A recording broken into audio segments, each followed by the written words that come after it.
Good morning Telangana. Welcome to TV news headlines చూద్దాం. అయితే నాంచుడు లేదంటే కూల్చుడు, కాంగ్రెస్ పాలనలో ఇది తెలంగాణ ప్రాజెక్టుల దుస్థితి.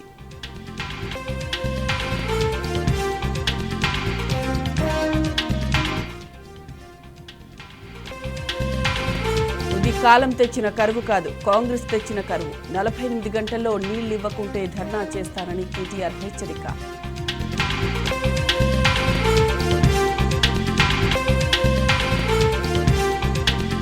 సిరిసిల్ల జిల్లాలో కాంగ్రెస్ సర్కారు బాధితులకు కేటీఆర్ పరామర్శ, బీఆర్ఎస్ అన్ని విధాలా అండగా ఉంటుందని భరోసా.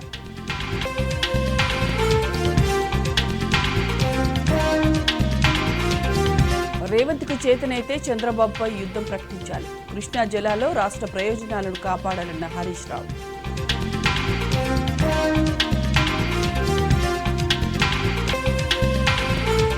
కేసీఆర్ ప్రభుత్వ కృషి వల్లనే వరంగల్ ఎయిర్పోర్టుకు అనుమతి, క్రెడిట్ కోసం కాంగ్రెస్ బీజేపీ పోటీ పడుతున్నాయని బీఆర్ఎస్ ఎద్దేవా.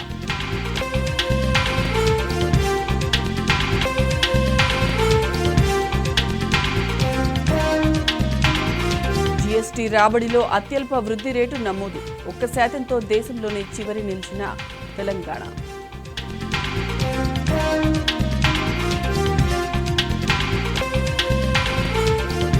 ఇవాళ ఎమ్మెల్సీ ఎన్నికల ఓట్ల లెక్కింపు, 1 గ్రాడ్యుయేట్ 2 టీచర్ సీట్లలో కౌంటింగ్.